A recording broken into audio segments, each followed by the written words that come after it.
Hello students, welcome to online classes of MICS Education, সরকারি চাকরির প্রস্তুতির জন্য অন্যতম সেরা প্রতিষ্ঠান।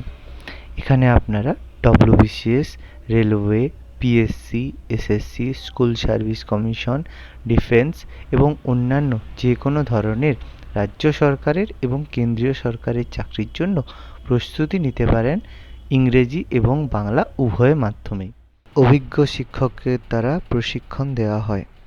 এছাড়া প্রতি সপ্তাহে অনলাইন মক টেস্ট এবং প্রতি মাসে মাসিক মক টেস্টের মাধ্যমে আমরা ছাত্রদের সার্বিক মূল্যায়ন করে থাকি। এছাড়া সমস্ত ক্লাসের স্টাডি মেটেরিয়াল আমরা স্টুডেন্টদের পিডিএফ হিসেবেও প্রোভাইড করে থাকি। সমস্ত লাইভ ক্লাসের রেকর্ডিং দেওয়া হয়। তাহলে আজকেই যোগাযোগ করুন আমাদের সাথে নিচে দেওয়া নাম্বারগুলিতে এবং সরকারি চাকরির প্রস্তুতির জন্য নিজেকে আরেক ধাপ এগিয়ে নিয়ে যান। ধন্যবাদ। কিভাবে গভর্নর জেনারেল থেকে বাংলার গভর্নর জেনারেল এবং অ্যাজ ওয়েল অ্যাজ ভাইস রয় কিভাবে গঠিত হলো এবং তারা কিভাবে ভারতের করলো, ভারতে তারা রাজত্ব করলো বা হচ্ছে বিভিন্ন ভাবে তারা ভারতের পলিটিক্সকে কিভাবে তারা মানে প্রভাবিত করলো, সেগুলো অলরেডি আমাদের কিছু কিছু পড়া হয়েছে। তো আমরা আজকে তাদের সম্পর্কে কিছু জিনিস জানবো। ওকে, তো আমরা একদম প্রথম থেকে শুরু করব, তারপর জিনিসগুলো হতে থাকবো, মানে আমাদের কিছুটা রিভিশনের মতো এখানে হবে।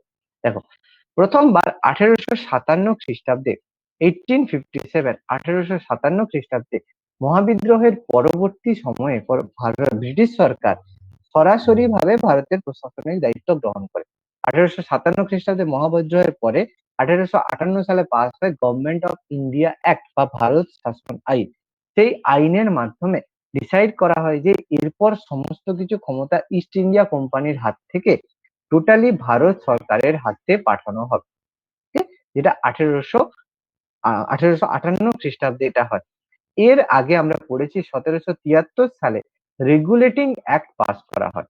এই রেগুলেটিং অ্যাক্টের মাধ্যমে ফোর্ট উইলিয়ামের প্রেসিডেন্সির জন্য গভর্নর জেনারেল পদটি প্রথম সৃষ্টি করা হয়। কে ছিল বলো? Sir William Bentinck, governor general. দেখো,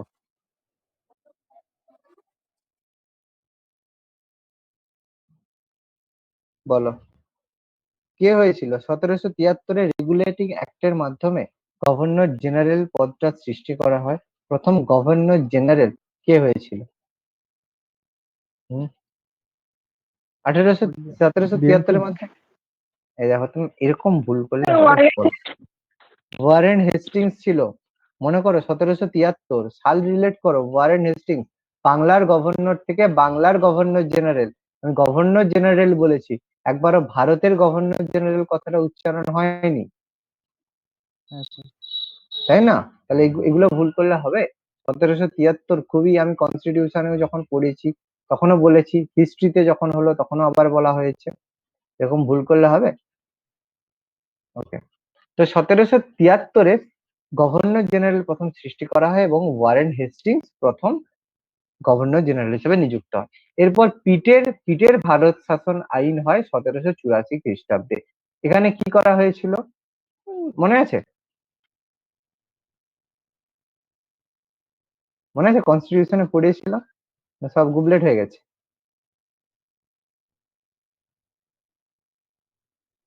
আছে কারো মনে? মন্ত্রিসভা গঠন হয়েছিল। মন্ত্রিসভা গঠন, শুধু কি তাই, আর কিছু? দেখো, বলা আছে, এই আমি বলেছি। অর্থমন্ত্রী, তারপরে সেই 4 জন সদস্য নিয়ে। দেখো নামগুলো কি ছিল, দেখো এখানে লেখা আছে, দেখো বোর্ড অফ কন্ট্রোল আর কোর্ট অফ ডিরেক্টর, তাই তো? অর্থাৎ 1773 সালে যে ভারত রেগুলেটিং অ্যাক্ট হয়, এর মাধ্যমে যে কোম্পানিকে যে একদম একটা স্থায়ী, মানে অর্থাৎ শুধুমাত্র ইস্ট ইন্ডিয়া কোম্পানি ভারতে বাণিজ্য করতে পারবে, এরকম একটা পারমিশন দেওয়া হয়েছিল যে শুধুমাত্র ইস্ট ইন্ডিয়া কোম্পানি একমাত্র বাণিজ্য করতে পারবে।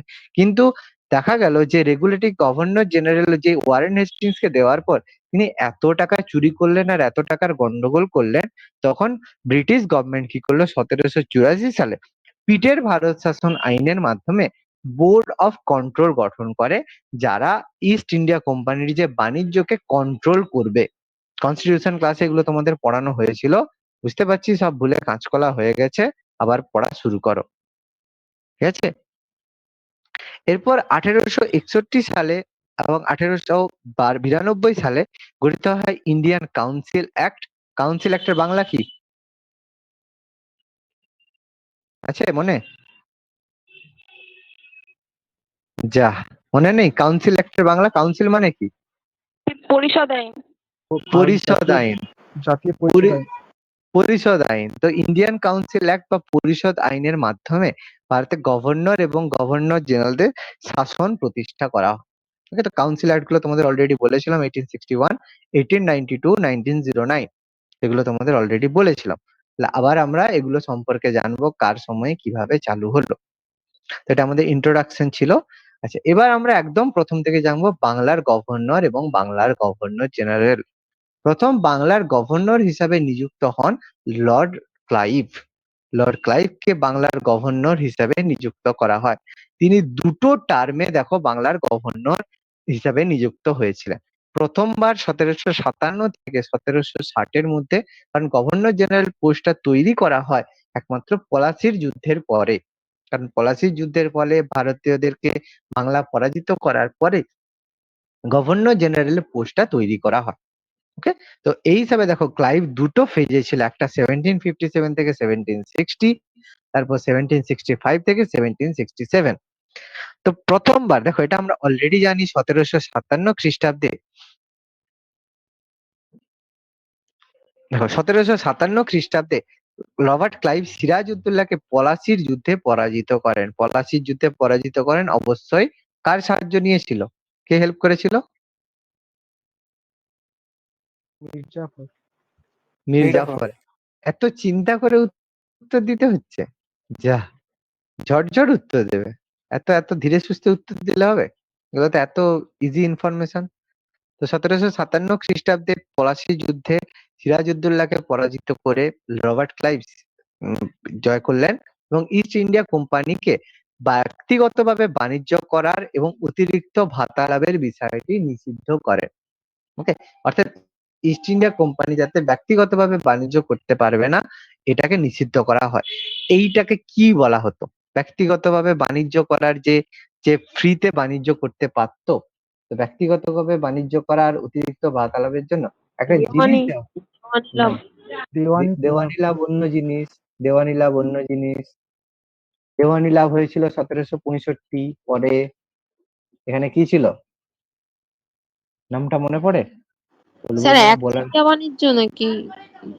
সেটা একচেটিয়া বাণিজ্যটা নয়, ব্যাপারটা হচ্ছে একটা পাওয়ার ছিল যার দ্বারা একটা কম টাকার বিনিময়ে, বার্ষিক 3000 টাকার বিনিময়ে ফ্রিতে বাণিজ্য করতে পারতো। সেটা কি ছিল? স্যার সেই ম্যাগনা কার্টা। ম্যাগনা কার্টা তো মহাসনদ, সেটা তো উডের ডিসপ্যাচ, সেটা তো নয়। আসবে? আচ্ছা, তাহলে কি বুঝলে? এই তো দস্তক। দস্তক, নামটা মনে পড়ছে? তাহলে ভুললে হবে, এগুলো মনে রাখতে হবে, এগুলো হচ্ছে স্পেসিফিক কথা। তো দস্তকের অপব্যবহার বন্ধ করেছিল ইস্ট ইন্ডিয়া কোম্পানি, যারা ব্যক্তিগতভাবে অনেকে বাণিজ্য করতে এবং অতিরিক্ত লাভ, তো দস্তকের অপব্যবহার বন্ধ করেছিল। এরপর রবার্ট ক্লাইভের সময় 1765, অর্থাৎ 1765-এ, অর্থাৎ সেকেন্ড টার্মে যখন এলো, দেখো এইটা ফার্স্ট টার্মে হয়ে গেছে 1757 দস্তক। এরপর 1765-তে তিনি যখন সেকেন্ড টার্মে এলেন, তখন কি হয়ে গেল? অলরেডি বক্সারের যুদ্ধ শেষ হয়ে গেছে, তাই তো? বক্সারের যুদ্ধ শেষ হওয়ার পরে দেওয়ানি লাভ হয় এবং দেওয়ানি লাভের পরে তিনি দ্বৈত শাসন ব্যবস্থা, যেটাকে ডায়ার্কি বলা হয়ে থাকে, সেই দ্বৈত শাসন ব্যবস্থা তিনি প্রবর্তন করলেন। এবং তার সাথে সাথে এলাহাবাদ, মুঙ্গের এবং বাংলার বিভিন্ন অঞ্চলে শ্বেতাঙ্গ বিদ্রোহ সংগঠিত হয়। যারা ট্যাক্স কালেকশন করছিল তাদের এলাহাবাদ, মুঙ্গের এবং বাংলার বিভিন্ন স্যার অঞ্চলে, দ্বৈত শাসন অবস্থা বলবেন একবার, ভুলে গেছি।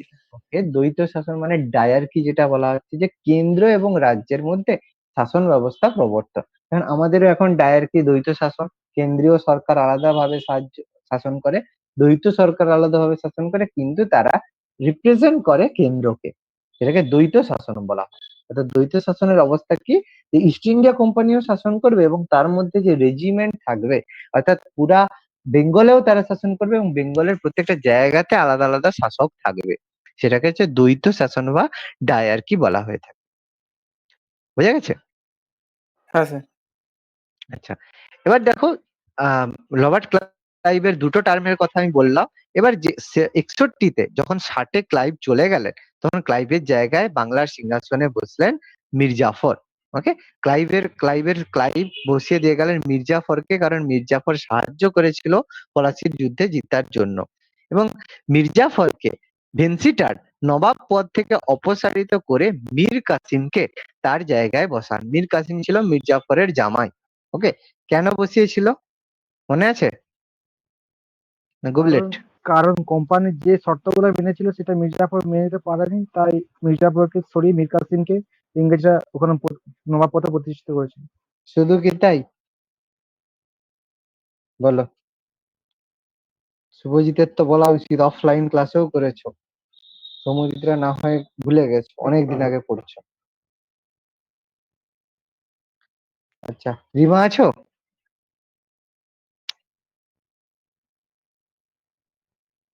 হ্যাঁ স্যার আছি। আচ্ছা, আছো। আচ্ছা, বন্দিবাসের যুদ্ধ হয়েছিল কোন একদিন? হ্যাঁ স্যার। হ্যাঁ স্যার। কবে হয়েছিল?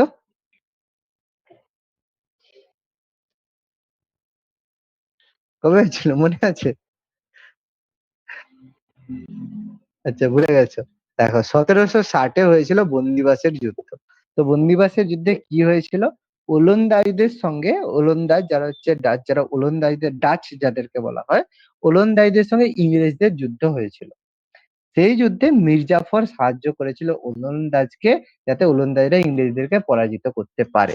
কিন্তু তাতে ইংরেজরা যেহেতু জয়লাভ করলো এবং মির্জাফর যেহেতু ওলন্দাজদেরকে সাহায্য করেছিল, এই জন্য ভ্যান্সিটার মির্জাফরকে সরিয়ে মীর কাসিমকে সিংহাসনে বসিয়েছিল। মনে পড়ছে এবার? হ্যাঁ স্যার, এটা ছিল মেন কারণ, আমারটা মেন কারণ ছিল। আচ্ছা, তো আর এই ঘটনাটাকে কি বলা হয় মনে পড়ে? দেখো, লেখা নেই কিন্তু আমি তোমাদের আমার পুরো থট থেকে বলছি, যেগুলো মনে আছে মনে হওয়া থেকেই কোশ্চেন করছি। কি ঘটনা বলা হয় এটাকে? বিপ্লব বলে। রক্তহীন বিপ্লব। রক্তহীন বিপ্লব। রক্তহীন বিপ্লব, নো ব্লাড উইদাউট ব্লাড, কোনো রক্ত ছাড়াই যদি একজন রাজাকে সরিয়ে আরেকজনকে বসানো হয়, তাকে রক্তহীন বিপ্লব বলা হয়ে থাকে। Very good. তো এর কারণে মীর জাফরকে সরিয়ে মীর কাসিমকে বলা হয়। কিন্তু মীর কাসিম একজন স্বাধীন চেতা ছিলেন, এই কারণে হেক্টর মুন্ডোর নেতৃত্বে ইস্ট ইন্ডিয়া কোম্পানি মীর কাসিমকে আবার পুনরায় সরিয়ে দেয় 1763-তে। এর ফলে হেক্টর মুন্ডোর সময় ইস্ট ইন্ডিয়া কোম্পানি বাংলার নবাব ছিল। এটা একটু ভুল আছে, বাংলার নবাব তখন ছিল না, এখানে এটা ভুল হবে। East India company Mir Qasim হবে, কারণ বাংলার নবাব তখন ছিল মীর জাফর। ওকে, এবং East India company Mir Jafar অযোধ্যার নবাব কে ছিল, কে ছিল নাম মনে পড়ে? সুজাউদ্দৌলা। Shujauddaula, very good. আর মুঘল সম্রাট ছিল দ্বিতীয় শাহ আলম, মেনশন করা আছে। তো এদের মিলিত বাহিনীর সাথে বক্সারের যুদ্ধ হয় 1764, 1764 হয় বক্সারের যুদ্ধ। এবং এই বক্সারের যুদ্ধের পরে বাংলায় দেওয়ানি লাভ করে ইংরেজ ইস্ট ইন্ডিয়া কোম্পানি। ওকে, ভালো করে মনে রাখবে যে বক্সারের যুদ্ধের সময়, বক্সারের যুদ্ধ হয়েছিল তখন ইংরেজ বা ব্রিটিশ সেনাপতি ছিল হেক্টর মুনরো, হয়েছিল কাদের কাদের মধ্যে, মীর কাসিম।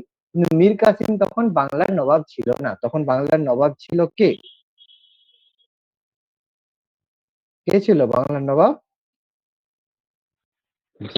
মির্জাফর। মীর জাফর। পুনরায় মীর জাফরকে সিংহাসনে বসানো হয়েছিল বক্সারের যুদ্ধের আগে। এই জন্য আমি কেটে দিলাম বাংলার নবাব মীর কাসিমটা, আমি কেটে দিলাম, বাংলার নবাব এখানটা হবে না। মীর কাসিম তখন বাংলার নবাব ছিলেন না। তো বাংলার নবাব ছিলেন না শুধু মীর কাসিম, অযোধ্যা রাজ্যের নবাব, এবং মুঘল সম্রাট দ্বিতীয় শাহ আলমের সঙ্গে বক্সারের যুদ্ধ হয় 1764 খ্রিস্টাব্দে। এবং এই বক্সারের যুদ্ধে যেহেতু ইংরেজরা জয়লাভ করলো, সেক্ষেত্রে তার পরবর্তী গভর্নর হিসাবে এলেন ভেনসিটা ল হেনরি ভেরলেস্ট। তিনি কি করলেন? কোম্পানির ব্যক্তিগত সমস্যা সংক্রান্ত কোন রকম সমাধান করতে পারেননি। যখন এই ভেনসিটার যখন ছিলেন তখনই কিন্তু 1700 দেওয়ানি লাভটা তারপরে হয়ে গেল। দেওয়ানি লাভ মানে বক্সারের যুদ্ধটা হয়ে গেল। তারপরে হেনরি ভেরলেস্ট যখন এলো, দেখো এই যে 64, দেখো ভেনসিটার্ডের সময় বক্সারের যুদ্ধ হলো, কিন্তু 64 থেকে 65 থেকে দেখো ক্লাইভ আবার চলে এলো। তার মানে দেওয়ানি লাভ কে করেছিল যদি বলে, তখন কি হবে? ভেনসিটার্ড হবে না রবার্ট ক্লাইভ হবে? কি হবে রবার্ট বলো? ক্লাইভ হবে। Robert Clive. ক্লাইভ রবার্ট হবে। ক্লাইভ। তার মানে দেখো এর মাঝের পিরিয়ডটা কিন্তু আমরা এটা ভাববো যে যে একদম থরলি যদি আমরা ভাবতে থাকি যে এখানে যে একদম 1757 থেকে 1767 এই টাইমে কিন্তু ছিল না। এই মাঝের যে 5 বছরের গ্যাপটা ছিল, 60 থেকে 65 যে গ্যাপটা ছিল, এই সময় কিন্তু ভেনসিটার্ড ছিল। ওকে, তো ভালো করে মনে রাখবে যে বক্সারের যুদ্ধের সময় গভর্নর যে বাংলার গভর্নর কে ছিল, ভেনসিটার্ড করবে কেউ, মানে আমাদের হচ্ছে ক্লাইভ করবে না। এটা যেন ভুল না হয়, ভুল হওয়ার খুব বড় জায়গা এটা। ওকে, এটা যেন ভুল না হয়, সবাই কেয়ারফুলি এটা দেখবে। ওকে, তাহলে এরপর দেখো যখন আবার পুনরায় আসার পরে এই দ্বৈত শাসন ব্যবস্থা চালু করে দেয় রবার্ট ক্লাইভ, এবং তিনি করে দেওয়ার পর 65 এর পরে 67 তিনি চলে গেলেন, এবং 67 এর পরে পরবর্তী গভর্নর হলেন হেনরি ভেরলেস্ট। তিনি কিন্তু কোম্পানির যে সমস্যা সেগুলো কিন্তু কোন রকম সমাধান করতে পারেননি। ওকে, তিনি জাস্ট অ্যাজ ওয়েল অ্যাজ যেরকম ছিলেন সেভাবে করলেন। এরপরে 69 থেকে 1772 অব্দি গভর্নর হিসেবে নিযুক্ত ছিলেন যে জন কাটিয়ার। ওকে, এবং এই সময় দেখো 1770 সালে 76-এর মন্বন্তর দেখা যায়। বড় একটা দুর্ভিক্ষ, ন্যাচারাল ফেমিনিন বলা হয় দুর্ভিক্ষকে। তো ন্যাচারাল ফেমিনিন বা 76-এর মন্বন্তর এটা দেখা দিয়েছিল 1770 খ্রিস্টাব্দে। খুবই গুরুত্বপূর্ণ, এবং কার সময় হয়েছিল? জন কাটিয়ারের সময়ে। খুব ভালো করে মনে রাখবে কার সময়ে কোন ঘটনাটা হয়েছিল, এটা কিন্তু এই চ্যাপ্টারের মূল কোশ্চেন। ঠিক কোন গভর্নরের সময় কোন কাজটা হয়েছিল, এটা কিন্তু 76-এর মন্বন্তর কার সময় হয়, দেওয়ানি লাভ কার সময় হয়, এগুলো কিন্তু খুব ইম্পর্টেন্ট একটা পার্ট। ওকে, ওকে, নেক্সট দেখো এরপর 1770-এ 76-এর মন্বন্তরের পরে ইংরেজ সরকার বুঝলো না এবার একজন আহ মানে যোগ্য ব্যক্তির হাতে ক্ষমতা দিতে হবে, না হলে কিন্তু অবস্থা খারাপ আছে। এই জন্য পাঠানো হলো ওয়ারেন হেস্টিংসকে ভারতের গভর্নর হিসাবে পাঠানো হলো। ওয়ারেন হেস্টিংসকে বাংলার গভর্নর হিসেবে পাঠালো ব্রিটিশ গভর্নমেন্ট। ওকে, এবং ওয়ারেন হেস্টিংস এলেন 1770-এর পরে, 72-এর পরে, জন কাটিয়ারের পরে ওয়ারেন হেস্টিংস এলেন, এবং তিনি ছিলেন বাংলার শেষ গভর্নর এবং বাংলার প্রথম গভর্নর জেনারেল। তো 1772 সালে ওয়ারেন হেস্টিংসকে পাঠানো হলো। ওয়ারেন হেস্টিংস এসে তিনি কাজকর্ম করলেন। তিনি কাজকর্ম করার ফলে ব্রিটিশ ইস্ট ইন্ডিয়া কোম্পানি তার উপর খুশি হলেন এবং তাকে প্রমোশন দিলেন। প্রমোশন দিয়ে তাকে বাংলার গভর্নর থেকে বাংলার প্রথম গভর্নর জেনারেল হিসেবে তৈরি করলেন। খুব গুরুত্বপূর্ণ। একটু আগেই আমি যেটা বলছিলাম, বাংলার প্রথম গভর্নর বা গভর্নর জেনারেল, বাংলার শেষ গভর্নর বা বাংলার প্রথম গভর্নর জেনারেল ওয়ারেন হেস্টিংস। এবং কোন অ্যাক্টের মাধ্যমে করা হলো? 1777-এ, এরপরে 67 এর যে আহ কি বলে, তোমার নামটা বললাম, রেগুলেটিং অ্যাক্ট 1773, 1773 দেখো 72-এ এলো, 73-এর রেগুলেটিং অ্যাক্টের মাধ্যমে তাকে গভর্নর জেনারেল থেকে, বাংলার শেষ গভর্নর থেকে গভর্নর জেনারেল পদে নিযুক্ত করা হলো। দেখো প্রথম অবস্থায় তিনি 72 থেকে 74 অব্দি, 72 থেকে 74 অব্দি গভর্নর হিসেবে নিযুক্ত ছিলেন। এরপর তিনি 74 থেকে 85 অব্দি তিনি গভর্নর জেনারেল পদ হিসাবে নিযুক্ত ছিলেন। ওকে।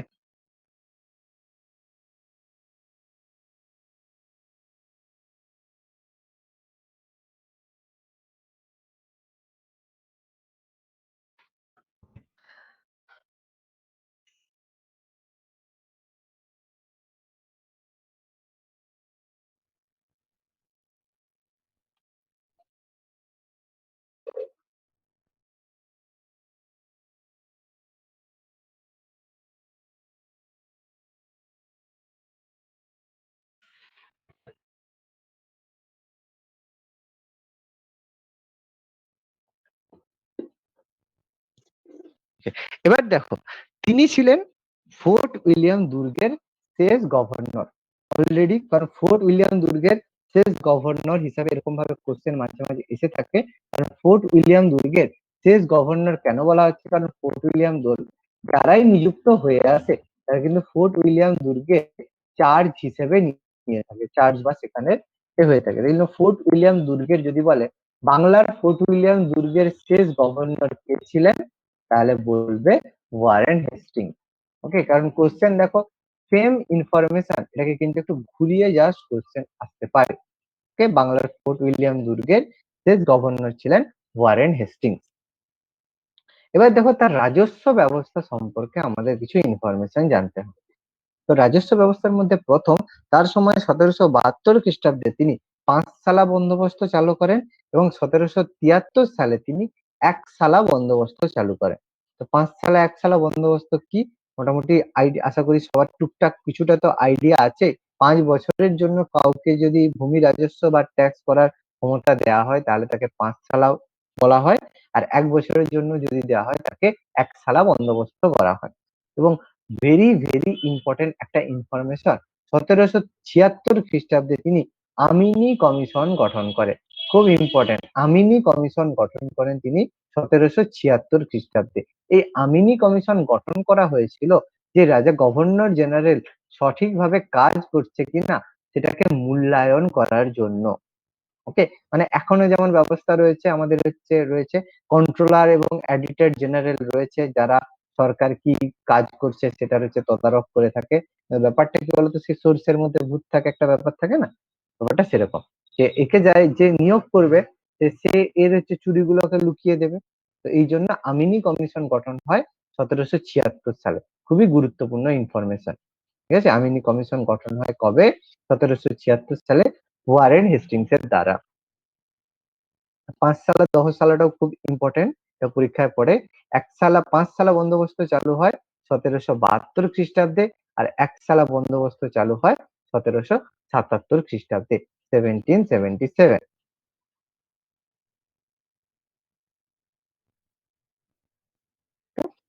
এরপর দেখো তিনি তার নেতৃত্বে বোর্ড অফ রেভিনিউ গঠন করা হয়। এই বোর্ড অফ রেভিনিউ মানে নজরে রাখবে যে সরকার কি পরিমাণ রাজস্ব আদায় করছে। নেক্সট দেখো তার প্রশাসনিক ব্যবস্থার মাধ্যমে অলরেডি বলেছি যে রেগুলেটিং অ্যাক্টের মাধ্যমে 1773 খ্রিস্টাব্দে রেগুলেটিং অ্যাক্টের মাধ্যমে তাকে ভারতের প্রথম, বাংলার প্রথম গভর্নর জেনারেল পদে নিযুক্ত করা হয়।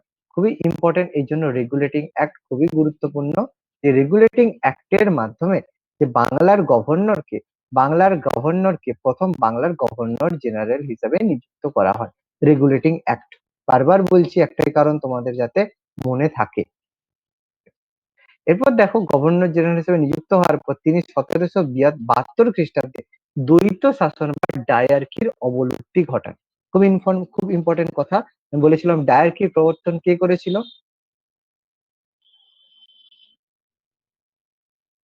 কে করেছিল? Soumyajit,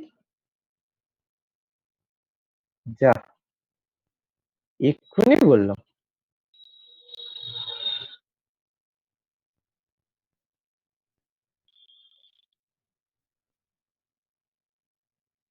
Warren Hastings.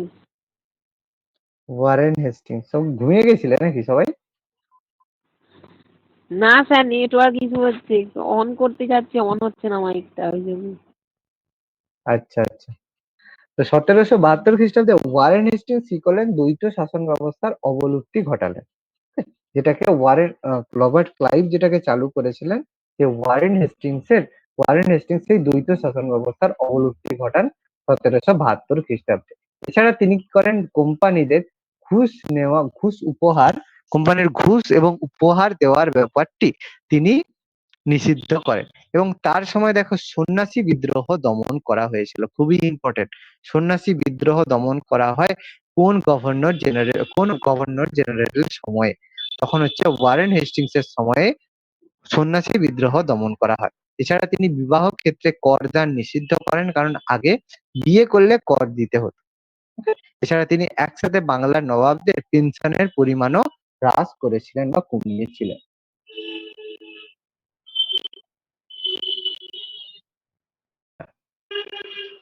এবার বিচার বিভাগীয় তিনি সমস্যার বিভিন্ন সমাধান করেছিলেন। জমিদারদের বিচার সংক্রান্ত যাবতীয় ক্ষমতা কেড়ে নেওয়া হয়, অর্থাৎ জমিদাররা আগে যে বিচার করতে পারতো সেই বিচার সংক্রান্ত ক্ষমতা যা রয়েছে সেই ক্ষমতা কেড়ে নেওয়া হয় এবং প্রতি জেলায় দেওয়ানি এবং ফৌজদারি আদালত তৈরি করা হয়। দেওয়ানি আর ফৌজদারি বলতে দেওয়ানি কোর্টের মাধ্যমে যারা হচ্ছে বিভিন্ন কেস করছে, জমি সংক্রান্ত কেস করছে, সেই জমি সংক্রান্ত কেসের তদারক করার জন্য দেওয়ানি মামলা করা হয়। আর ফৌজদারি যে কোনো ক্রিমিনাল কোর্টের জন্য, ক্রিমিনাল কোনো কেসের জন্য ফৌজদারি আদালত গঠন করা। এইভাবে প্রতি জেলায় দেওয়ানি ও ফৌজদারি আদালত গঠন করা হয় ওয়ারেন হেস্টিংস এর সময়ে প্রথমবার।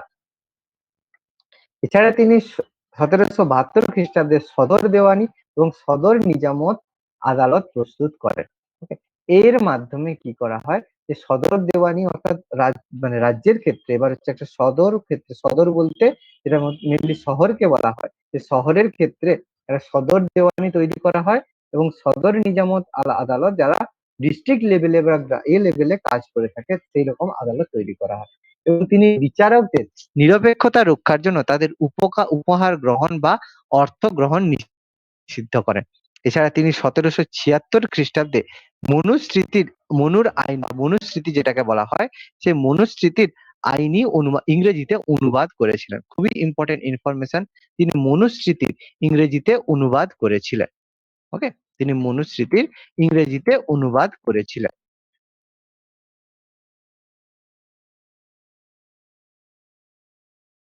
1776 খ্রিস্টাব্দে।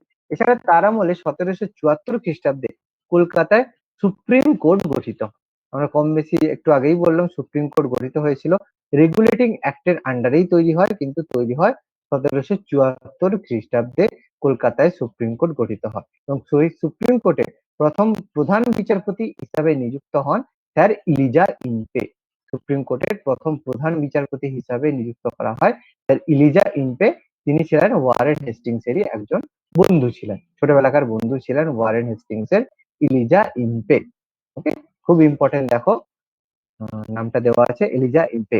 এলিজা ইম্পেকে সুপ্রিম কোর্টের প্রথম প্রধান বিচারপতি হিসাবে নিযুক্ত করা হয় এবং তিনি মনুস্মৃতির আইনের ইংরেজিতে অনুবাদ করেন।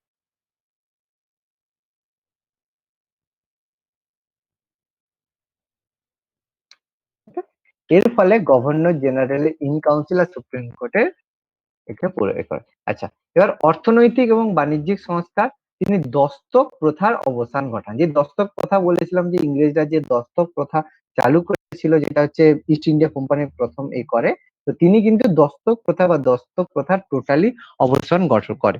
তার সময় বোর্ড অফ কন্ট্রোল গঠন করা হয়, যেটা ইস্ট ইন্ডিয়া কোম্পানির কার্যক্রমকে মূল্যায়ন করে থাকে এবং তিনি মুঘল সম্রাট শাহ আলমের পেনশন বাতিল করেছিলেন।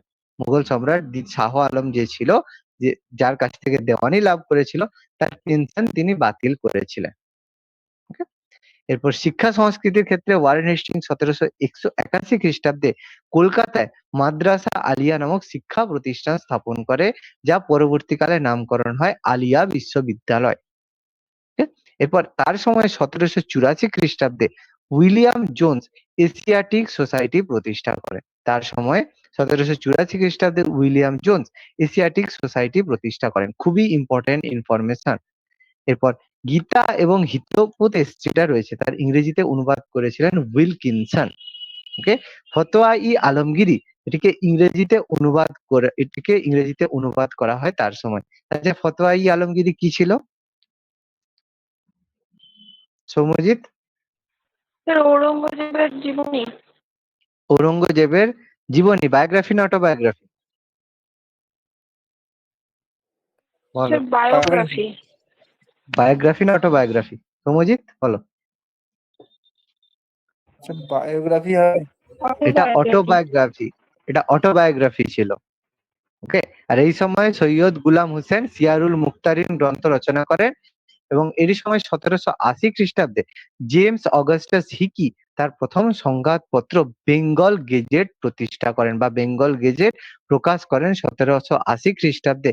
কি বেঙ্গল গেজেট খুব গুরুত্বপূর্ণ, যেটা তোমাদের যে প্রেস অ্যান্ড প্রেস যে চ্যাপ্টারটা পড়িয়েছিলাম, সে প্রেস চ্যাপ্টারে এটা রয়েছে যে হিকি প্রথম বেঙ্গল গেজেট প্রকাশ করেন 1780 খ্রিস্টাব্দে, যেটা ছিল প্রথম প্রকাশিত সংবাদপত্র। এর সময় কলকাতায় মাদ্রাসা প্রতিষ্ঠা করেন ওয়ারেন হেস্টিংস। ওয়ারেন হেস্টিংস কলকাতার মাদ্রাসা প্রতিষ্ঠা করেন।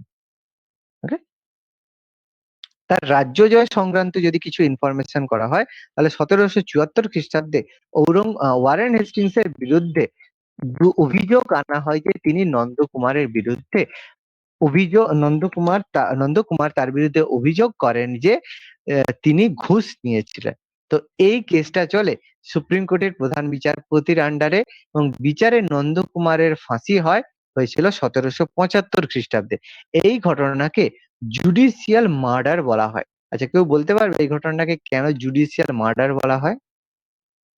স্যার এই ইম্পে স্যার বাঁচিয়ে দিয়েছিল, ওই বন্ধু ছিল বলে ওয়ারেন হেস্টিংস। বন্ধু ছিল বলে বাঁচিয়ে দিয়েছিল। কারণ কি, এখানে নন্দকুমার যা প্রুফ যেগুলো ছিল, অর্থাৎ যে প্রমাণ ছিল, সে প্রমাণ সংক্রান্ত প্রমাণগুলো সমস্ত কিন্তু এলিজা ইম্পেকে দিয়েছিল এবং সেখানে ভেবেছিল যে এলিজা ইম্পে এখানে তাকে জাস্টিস দেবে, কিন্তু এলিজা এমপি কি করেছিল, সমস্ত প্রমাণকে ডিস্ট্রয় করেছিল, ডিস্ট্রয় করে নন্দকুমারকে ফাঁসি দিয়েছিল। এই কারণে এটাকে জুডিশিয়াল মার্ডার বলা হয়ে থাকে। ওকে, এবার ওয়ারেন হেস্টিংস প্যারামাউন্ট পলিসি গ্রহণ করেছিল। ওকে, প্যারামাউন্ট পলিসি মানে যেটাকে রাজ্য জয় নীতি বলা হয়, প্যারামাউন্ট পলিসি গঠন করেছিল ওয়ারেন হেস্টিংস। ওকে, তিনি বিভিন্ন জায়গায় তিনি কিন্তু দখল করেছিলেন, প্যারামাউন্ট পলিসি যেটাকে আমরা বলে থাকি।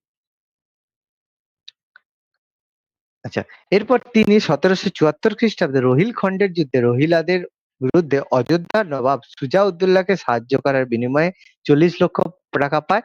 তার সময় প্রথম ইঙ্গ-মারাঠা যুদ্ধ হয়েছিল। ইংরেজদের সঙ্গে মারাঠাদের প্রথম যুদ্ধ হয় 1775 থেকে 1782 এবং 1782 মধ্যে এই 1782 সলবাইয়ের চুক্তি স্বাক্ষরিত হয় ইংরেজ এবং ভারতের মধ্যে, মানে ইংরেজ এবং মারাঠাদের মধ্যে। এবং সলবাই চুক্তির মাধ্যমে কি নির্ধারণ করা হয়, কে বলবে? বলা উচিত, বলো।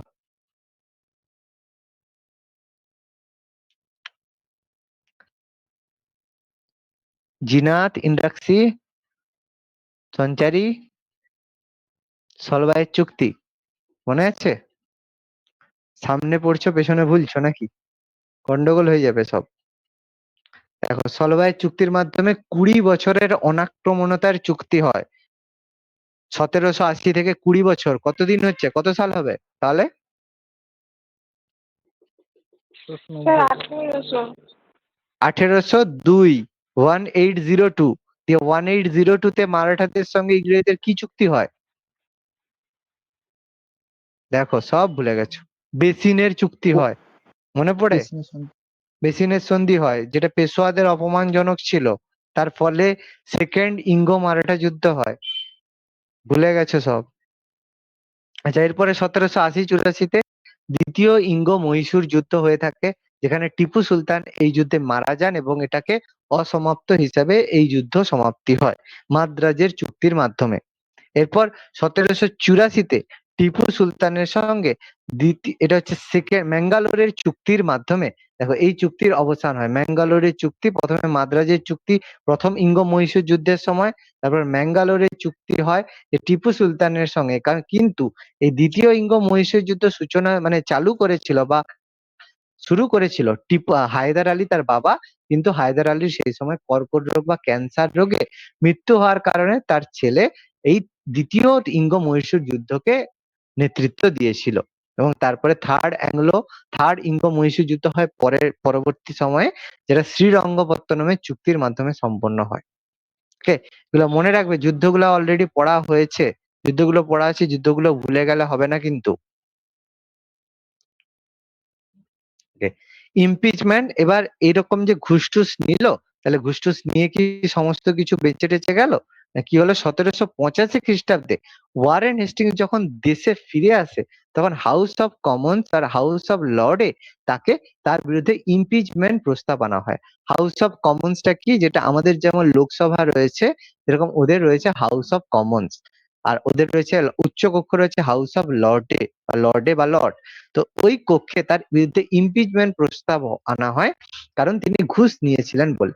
কিন্তু তার বিরুদ্ধে দীর্ঘ 7 বছর তার বিরুদ্ধে অভিযোগ হলেও কিন্তু কোন রকম প্রমাণ না থাকার কারণে তার বিরুদ্ধে অভিযোগ তুলে নেওয়া হয়। ওকে, তবে তার পরবর্তী সময়ে কিছু দিনের জন্য 10 মাসের জন্য স্যার জন মারফাকসনের আসে এবং সেই সময় মহারাজের সিন্দ্রিয়াদের ক্ষমতা বৃদ্ধি করা হয়। ওকে, তার পরবর্তী গভর্নর 10 মাসের জন্য স্যার জন ম্যাকফার্ন ছিলেন, কিন্তু তার কার্যক্রমে সেরকম কিছু গুরুত্বপূর্ণ ঘটনা বা কিছুই না হওয়ার কারণে তার সম্পর্কে আমাদের জানতে হয় না। ওকে, ওয়ারেন হেস্টিং সম্পর্কে সবার কনসেপ্ট ক্লিয়ার? আচ্ছা, ধন্যবাদ ভিডিওটি দেখার জন্য। আমাদের ভিডিওটি কেমন লাগলো অবশ্যই কমেন্ট বক্সে জানাবেন এবং পরবর্তী ক্লাসের এই ধরনের ভিডিও পেতে অবশ্যই আমাদের চ্যানেল MICS এডুকেশন সাবস্ক্রাইব করবেন। ধন্যবাদ।